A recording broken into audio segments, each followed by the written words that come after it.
కూటమి పరిపాలన ఎలా ఉంది? కూటమి పరిపాలన అనేది ఉంటే అది ఎలా ఉందో చెప్పొచ్చు.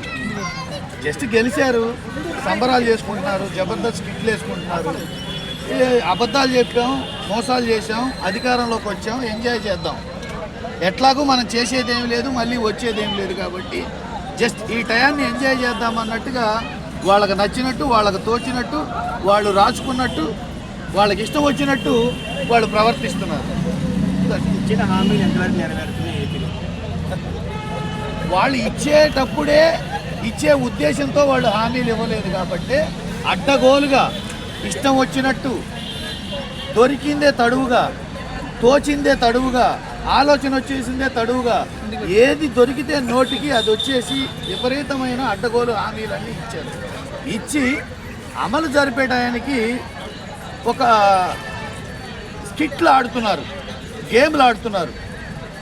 డబ్బులు అయిపోయినాయి, అప్పులు పాలయ్యాము, ఏమీ లేవు, ఇన్ని చెప్తున్నారు, బాగానే ఉంది. మరి ప్రపంచ రాజధాని ఎలా కడతారండి? చదువుకోవడానికి డబ్బులు లేవు, పేదవాడికి అన్నం పెట్టడానికి డబ్బులు లేవు, ప్రభుత్వ ఆసుపత్రుల్లో మందు బిళ్ళలకు డబ్బులు లేవు, ఇవన్నీ చెప్తున్నారు. ప్రపంచ రాజధాని ఎలా కడతారు? దానికి డబ్బులు ఎక్కడి నుంచి వస్తాయి?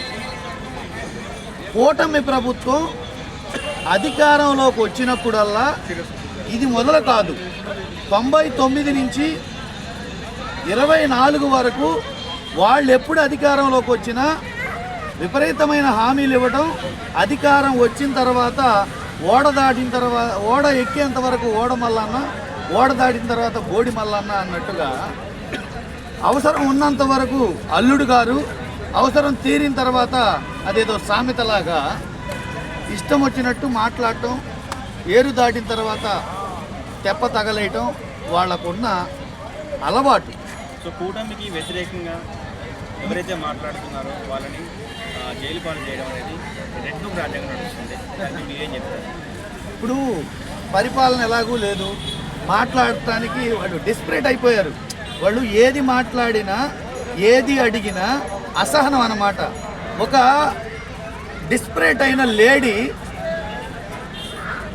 గత్యంతరం లేక తన కుటుంబాన్ని పోషించుకోవటానికో, తన కడుపు నింపుకోవటానికో అనేక రకాల రీజన్స్ తోటి తన శరీరాన్ని అమ్ముకుంటే ఆమెని వేశ్య అంటున్నాం, నీచంగా చూస్తున్నాం.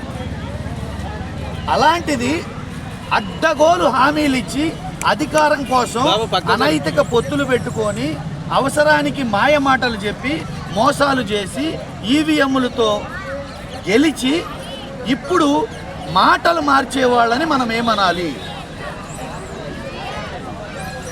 ఇక్కడ మనం క్లియర్ కట్గా ప్రజలు కూడా అవగాహన చెందాల్సిన అవసరం ఉంది. ఒకసారి కాదు, 2 సార్లు కాదు. ఒకసారి జరిగితే పొరపాటు, రెండోసారి జరిగితే గ్రహపాటు, వరుసగా జరుగుతుంటే అది అలవాటు. కాబట్టి ప్రతిసారి చంద్రబాబు నాయుడు గారు 99లో అధికారంలోకి వచ్చినప్పుడే రోసయ్య గారు ఆ రోజే చెప్పారు, రాజశేఖర రెడ్డి గారు ఆల్ఫ్రీ బాబు అని పేరు కూడా పెట్టారు. ఆల్ఫ్రీ బాబు, ఏదైనా ఇచ్చేస్తున్నా ఇచ్చేస్తున్నా ఇచ్చేస్తున్నా. ఇప్పుడేమంటారు? ఇస్తా ఆగు ఉండు, ఇస్తా గుండు, ఇస్తా గుండు, చేస్తా గుండు. అంటే చేస్తా ఆగు ఉండు, ఇస్తా ఆగు ఉండు అని దాని అర్థం ఆ విధంగా వాళ్ళు మాట్లాడుతున్నారు. చంద్రబాబు నాయుడు గారు చెప్పిన మాటలు నిజమైతే అభివృద్ధి అనే పదం పట్టుకొని పేదల ఉపాధి కొట్టేశారు. రేషన్ బియ్యం డోర్ డెలివరీ చేసే రేషన్ వ్యాన్లు తీసేసి పేదల కడుపు కొట్టారు. వాళ్ళకి ఇచ్చిన ఇళ్ల స్థలాలు కొట్టేశారు. వాలంటీర్లు తీసేశారు. ఎత్తేయటం, పీకేయటం, కడుపు కొట్టడం. అసలు ఉన్న ఉద్యోగాలు 5,000 కూడా ఇవ్వట్లేదు కదా. ఉన్న ఉద్యోగాలు తీసేసి కడుపు కొట్టేసి పేదవాడి కార్పొరేట్ వ్యవస్థకి కట్టబెట్టడం ఏమన్నా ధర్మమేనా? ఈ కూటమి అధికారంలో ఉన్నంతకాలం అమరావతి కానీ, రాజధాని కానీ, పోలవరం కానీ కంప్లీట్ అవుతుంటారా, డెవలప్ అవుతుంటారా? అవుతాయి, గ్రాఫిక్లో అవుతాయి, సెట్టింగుల్లో అవుతాయి, ఊహాగానాల్లో అవుతాయి, అలా అవుతాయి. ఎందుకంటే గతంలో 14 నుంచి 19 వరకు అధికారంలోకి వచ్చినప్పుడు వానొస్తే కారిపోయే భవనాలు కట్టాడు. మళ్ళీ అధికారంలోకి వచ్చి సంవత్సర కాలంలో గాలి వస్తే కూడిపోయే గోడలు కట్టాడు. దుర్గ గుడి బ్రిడ్జి కట్టలేకపోయాడు. గుంతల్లో నీళ్ళు ఎత్తిపోయలేకపోయాడు. తీసుకున్న రైతులకి పొలంలో ప్లాట్లు ఇవ్వలేకపోయాడు. వాళ్ళకి ఇళ్ల పట్టాలు కానీ, వాళ్ళకి ఇంటికో ఉద్యోగం ఇస్తా అన్నాడు అది కానీ, ఇంటింటికి పెన్షన్ ఇస్తా అన్నాడు అది కానీ, ఏది గత ప్రభుత్వంలో 14 నుంచి 19 వరకు ఏమీ ఇవ్వలేకపోయాడు. కనీసం టెన్యూర్ ప్రకారం కౌలు కూడా ఇవ్వలేకపోయాడు. ఈ ప్రభుత్వం మళ్ళీ ఈ సంవత్సరం వచ్చిన తర్వాత ఫీజు రియంబర్స్మెంట్ గోవింద, ఆరోగ్యశ్రీ గోవింద, 108 గోవింద, అమ్మఒడి గోవింద, విద్యావసతి గోవింద, గోరుముద్ద గోవింద, గోవిందార్పణం.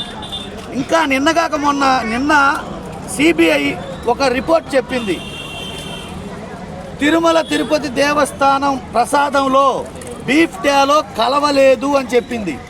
ఇప్పుడు ఆ రోజు బీఫ్ టాలో కలిసిందని మాట్లాడిన సన్నాసుల్ని, పెద్ద మనుషుల్ని, సన్యాసి వేషం వేసుకున్న సన్నాసుల్ని, మతం పేరుతోటి రాద్ధాంతం చేసిన వాళ్ళు, ఆ వంక పెట్టుకొని సామాజిక మాధ్యమాలు ఇష్టానుసారంగా డిబేట్లు పెట్టిన వాళ్ళని దయచేసి ఆంధ్రప్రదేశ్ ప్రజలు తప్పు చేశారు, పొరపాటు జరిగింది, ఆ వెంకటేశ్వర స్వామి చూసుకుంటాడు, మీరేమి అనొద్దు, వాళ్ళు ఎక్కడ కనపడ్డా చెప్పుతో కొట్టొద్దు, వాళ్ళు ఎక్కడ కనపడ్డా వాళ్ళ ముఖం మీద ఉమ్మేయొద్దు అని నేను ఆ వెంకటేశ్వర స్వామిని వేడుకుంటూ ప్రజలు ఎవరు ఆవేశాలకు గురి కావద్దు అని చెప్పేసి వాళ్ళ తరపున, కూటమి ప్రభుత్వం తరపున పొరపాటుగా మాట్లాడారు. కాబట్టి వాళ్ళేదో తెలిసి తెలియక ఆ దేవదేవుడు వెంకటేశ్వర స్వామి మీద గేమ్స్ ఆడారు. కాబట్టి అన్నీ ఆయన చూసుకుంటాడు. కాబట్టి ఆంధ్రప్రదేశ్ ప్రజలు ఆవేశపడొద్దు. అలా మాట్లాడిన నాయకులు ఎక్కడ దొరికినా వాళ్ళని చెప్పుతో కానీ, నోటితో ఉమ్మేయటం కానీ, ఎక్కడ దండించడం కానీ చెయ్యొద్దని నా విన్నపం.